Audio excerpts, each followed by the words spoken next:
Hello. Before you click away, before you decide this is just another old man rambling on the internet, I want to ask you for a few minutes of your time. My name is Arthur, and I am 85 years old. That's a great deal of time to have been on this earth, and I've found it doesn't necessarily make you wise, but it does make you full, full of stories, full of regrets, and if you're lucky, full of a few hard won truths. I need to tell you something. It's a message, yes, for my son who hasn't spoken to me in 20 years, but in a way that I'm only just beginning to understand. It's also a message for you. It's about the deep, quiet spaces that grow between people and the strange, stubborn things that take root there when we aren't paying attention. It's about the deafening sound of a telephone that doesn't ring. So please stay with me. This matters. It matters more than you might think. I'm sitting here in my living room. It's the same living room I've had for 52 years. My wife, Eleanor, she picked out this floral armchair. She said it had a cheerful disposition. I think she just liked that it was big enough for one of us to hold a grandchild, and I suppose she was right. Over there is the fireplace, and the mantel is a crowded country of photographs. Pictures of Eleanor, of our wedding day, of our children when they were small and their faces were sticky with jam. And there's one of my son, David. He must be about 10 in the photo, holding up a string of fish, his smile missing a tooth in the front. There are no recent photos of David, not a single one. 20 years is a long time to have a blank space on a mantelpiece. It's a long time for a silence to stretch. At first, the silence is loud. It's an angry, roaring thing. But after a few years, it becomes something else. It becomes normal. It becomes the new quiet. And that, I've learned, is the most dangerous stage of all. You see, we think that love is a constant, like the North Star. We think it's just there, a fixed point of light we can always navigate by. But here's the thing nobody tells you when you're young. Love isn't a noun, it's a verb.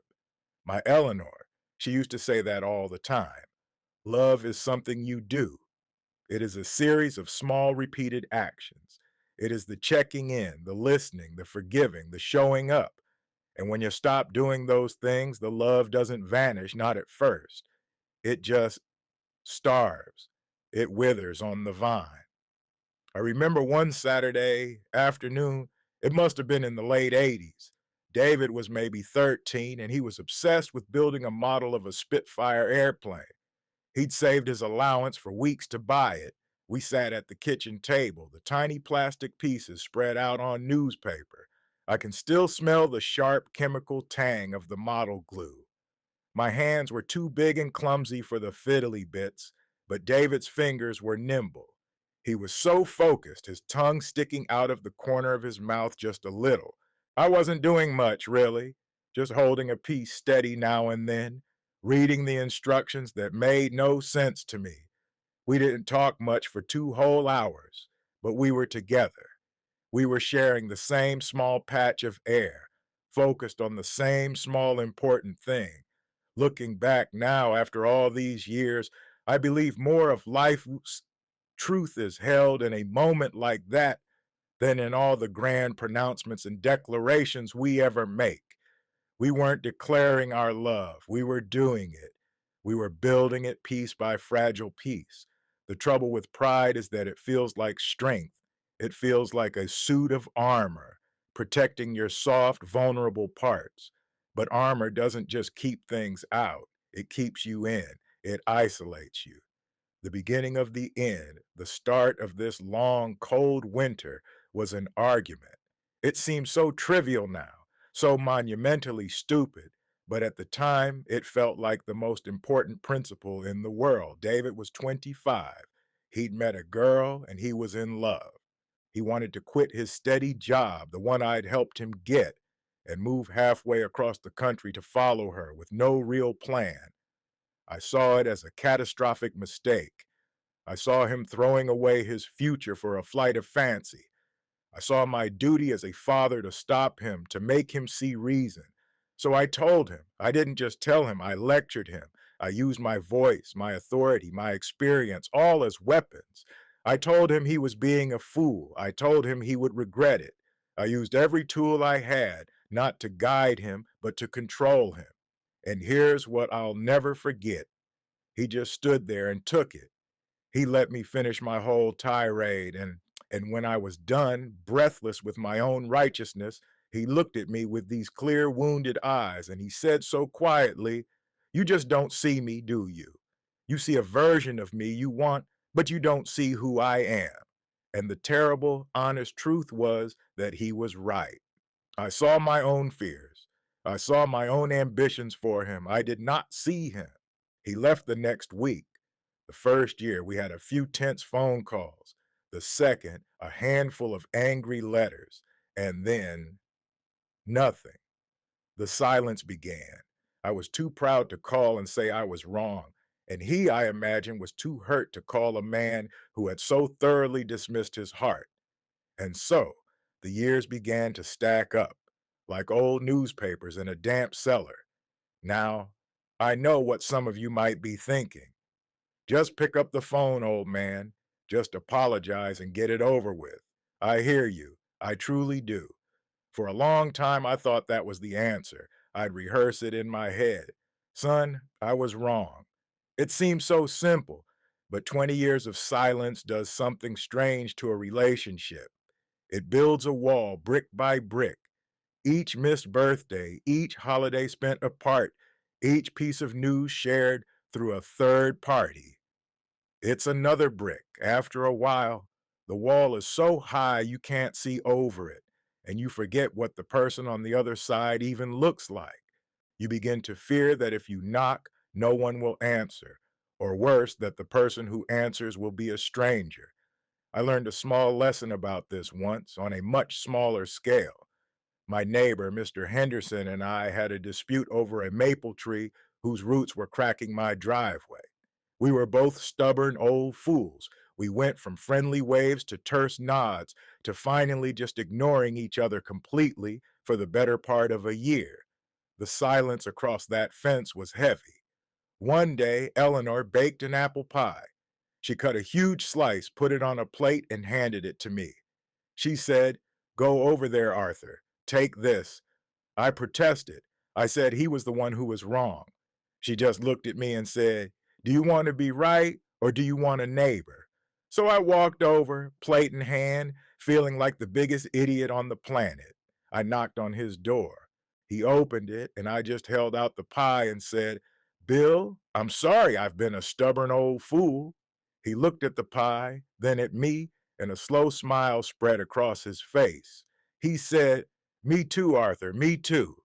It was that simple, but a fence between neighbors is not a canyon between a father and a son.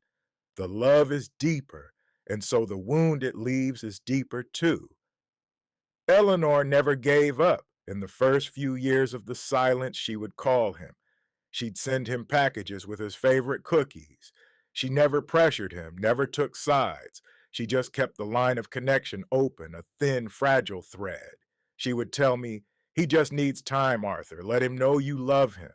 But I didn't know how. My pride was a stone in my throat. I wanted him to be the one to reach out, to admit that I had been right all along. Of course, I hadn't been right. He married that girl. They built a life. From what I hear through my daughter, they are happy. They have two children of their own, my grandchildren, who I've never met. Their names are Sam and Lily. I say their names to myself sometimes in the quiet of this house. Sam and Lily. They are just names, ghosts in a story I'm not a part of. Eleanor passed away 6 years ago. The cancer was fast. In those last few weeks, we talked about everything. We left nothing unsaid between us, nothing except David. On her last day, her breath was like a little bird in her chest. She held my hand, and her grip was surprisingly strong. She pulled me close and whispered, "Tell David, tell him the porch light is on." I promised her I would, and for 6 years I have failed to keep that promise. The silence just felt too heavy to break. But something happened last week.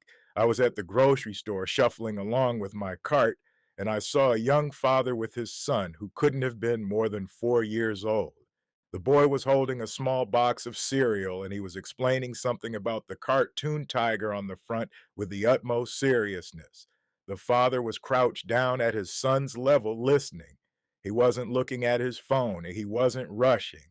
He was just there, listening, as if the story about the cartoon tiger was the most important news in the world.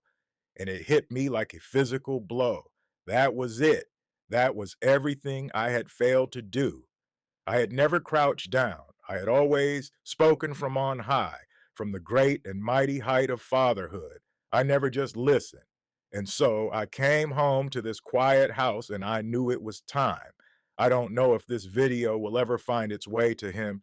The internet is a vast and strange ocean, but I have to send this message out into it like a bottle thrown from a deserted shore. David, son, if you are watching this, if by some miracle this finds you, this is what I need you to know.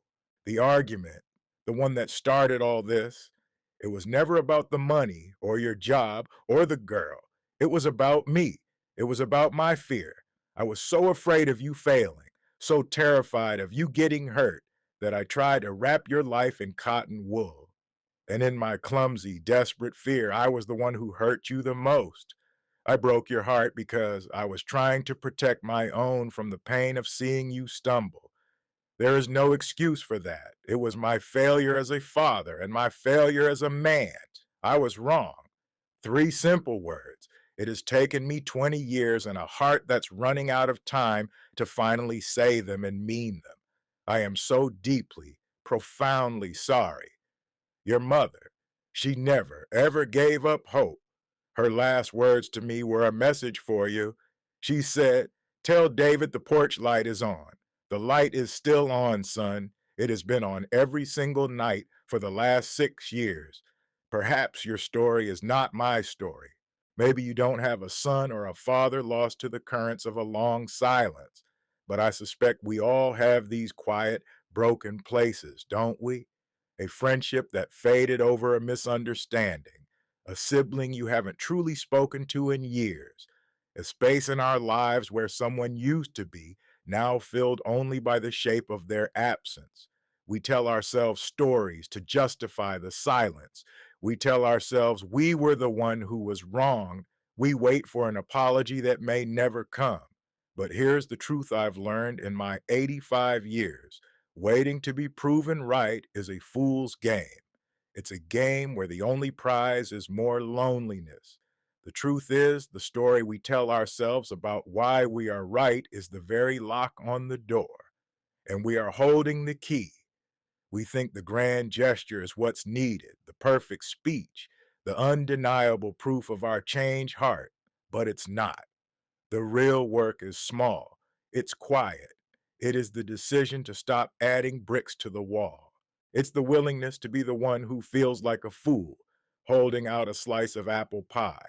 So here's my gentle invitation to you from an old man who has wasted far too much time. Don't wait until you're 85. Don't wait until the silence has its own gravitational pull, too heavy to escape.